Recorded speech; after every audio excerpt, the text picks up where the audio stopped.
Ladies and gentlemen, let us introduce ourselves. I'm Adisha Mega Kristia SMH, the lecturer from Muria Kudus University, Indonesia, Faculty of Law, Department of State and Administrative Law, alongside my student, Rizka Alfiani from Muria Kudus University, Indonesia, Faculty of Law, third semester. We are here under the project of 2021 SEAMEO Learn SMARET. For your information, the team of our project has brought Natasha Oral Valentina, Salsa Rahma Yunita, and Rizka Alfiani, and also Faculty of Law Muria Kudus University, placed second on 2021 National Debate Competition Untak Semarang Law Fair, which held virtually last September.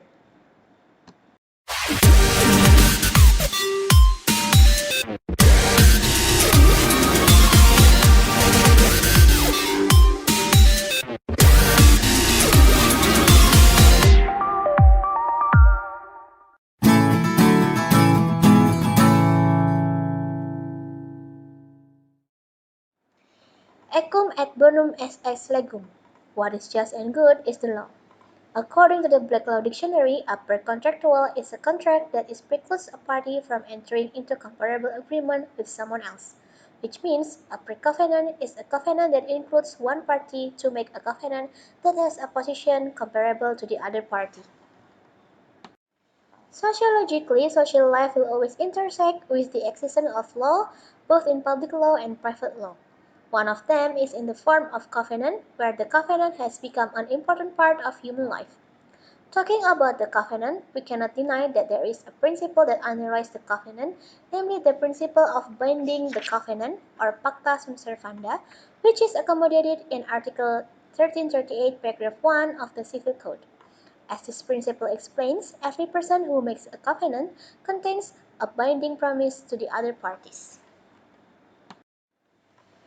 This is in line with Article 1, Paragraph 3 and Article 28D, Paragraph 1 of the Constitution of the Republic of Indonesia, where the state of Indonesia is a state of law, which should ensure that every legal product created must be certainly and justly guaranteed by the government. This is also in line with Gustav Freiberg's theory that every legal product that is born must fulfill certainty, benefit, and justice. So in this case, to realize the legal certainty, there must be a written legal arrangement regarding the promissory estoppel. The existence of the promissory estoppel seems to be a solution to fill the vacuum of norms that regulates the promises that have been given at the pre-covenant stage. And actually, the promissory estoppel is very relevant if it is applied in civil procedural law in Indonesia. This is because when we examine more deeply about the promissory estoppel actually has similarities to the concept of MOU or Memorandum of Understanding, where in this case the promissory estoppel and the MOU are written records as one of the preventive measures that can be applied when one of the parties in the covenant commits a default. On the other hand, the inclusion of the promissory estoppel into civil procedural law is an appropriate effort as a renewal of the current civil procedural law. Considering that the current civil code is the product of the colonial era which is outdated, no longer in accordance with the times. However, it cannot be denied from a historical perspective that Indonesia is a state that adheres to a civil legal system. In this case, promissory estoppel is one of the unique theories in the common law legal system for fairness in covenants. Thus, if promissory estoppel is included in the civil procedural law in Indonesia, it will cause an overlap in the legal system in Indonesia. In addition, there is still uncertainty in the future whether this promissory estoppel will enter into formal law or material law. And lastly, actually the promissory estoppel is a pre-covenant while what binds lies in a covenant, where the arrangement is already regulated in the civil code.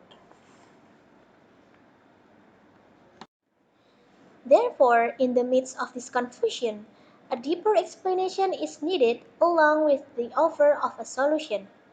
Is it necessary to regulate the promissory estoppel into a civil procedure law in Indonesia? This project was analyzed using a normative juridical approach through data from regulations and scientific journals.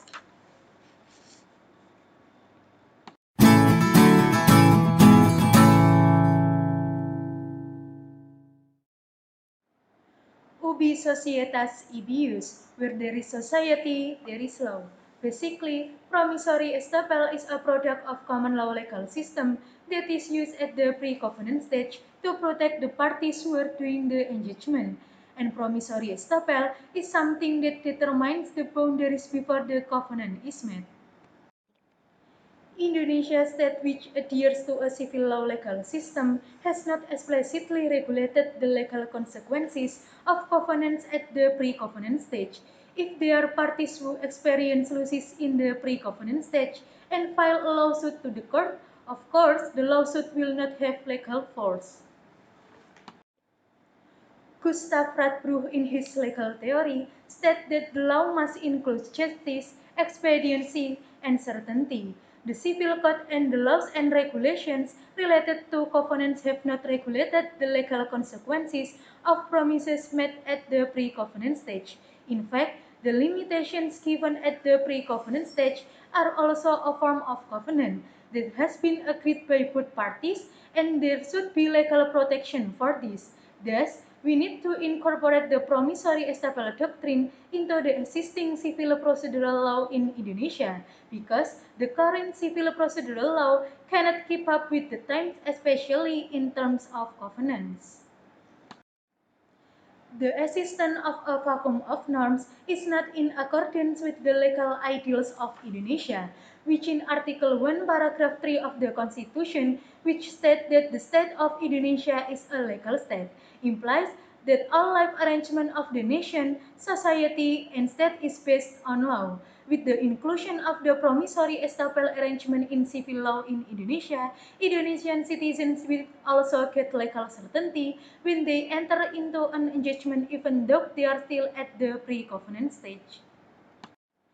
The existence of promissory estoppel, which is applied in civil procedural law in Indonesia, is a preventive measure to prevent default when there are parties who are engaging in an engagement. This is in line with what has been said by Professor Sachipto Raharjo, that the law must protect one's interests. Thus, the existence of the promissory estoppel doctrine, which will be applied in criminal procedural code, is an effort to protect the law for Indonesian citizens.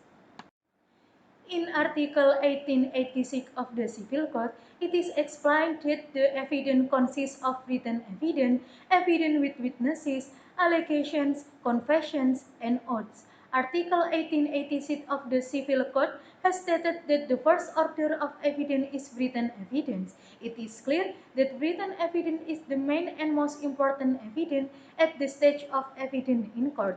Therefore, by including the promissory estoppel arrangement in civil law in Indonesia, which in this case includes the promissory estoppel into a pre-covenant, where their pre-covenant itself is in written form, it will strengthen the evidence with their parties who feel aggrieved to the court even though the parties are still in the pre-covenant stage. Likewise, in Article 28D, Paragraph 1 of the Constitution, which states that everyone has the right to guarantees, protection, and fair legal certainty and equal recognition before the law. Thus, arranging promissory estoppel into civil procedural law in Indonesia is very important to do with the aim of creating legal protection for parties who are in the pre-covenant stage.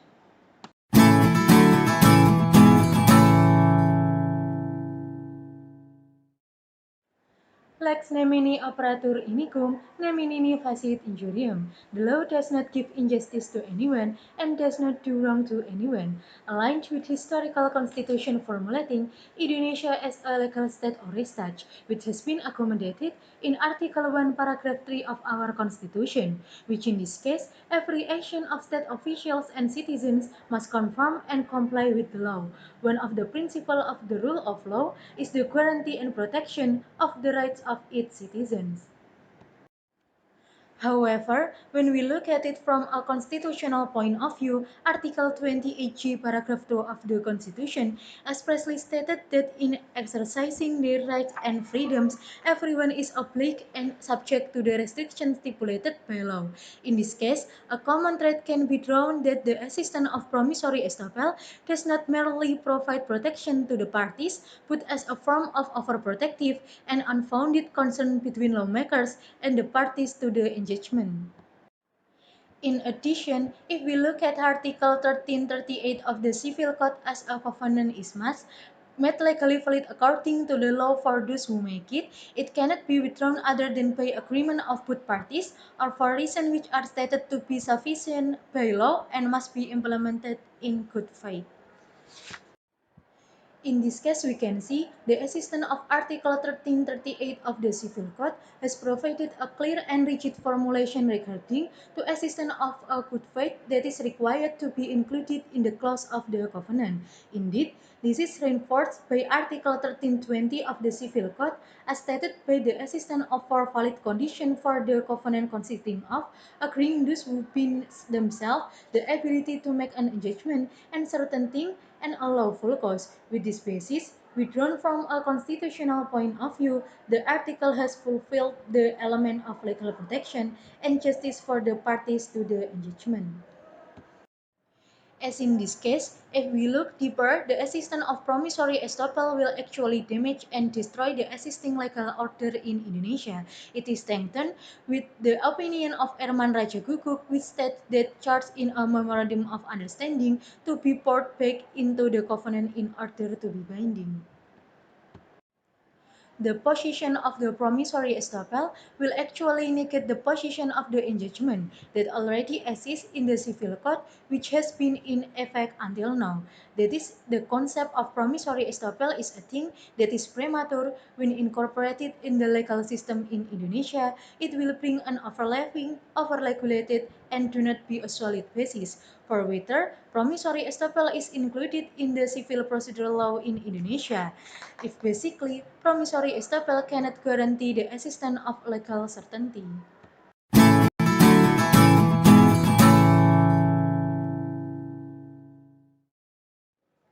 To quote Hillary Clinton, what we need to do is find ways to celebrate our diversity and debate our differences without dividing society.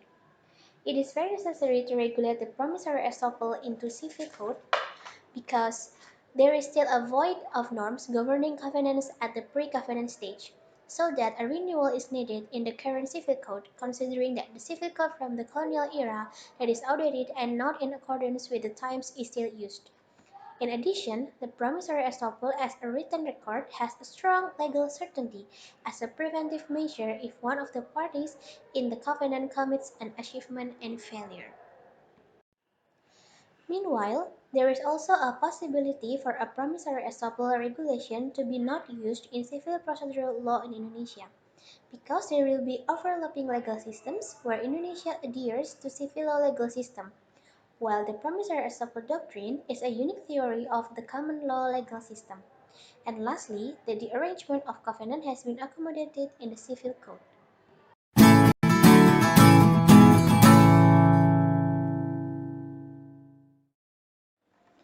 Thus, the law reform suggestions that we can offer regarding this project is to provide legal protection to the parties who run the covenant.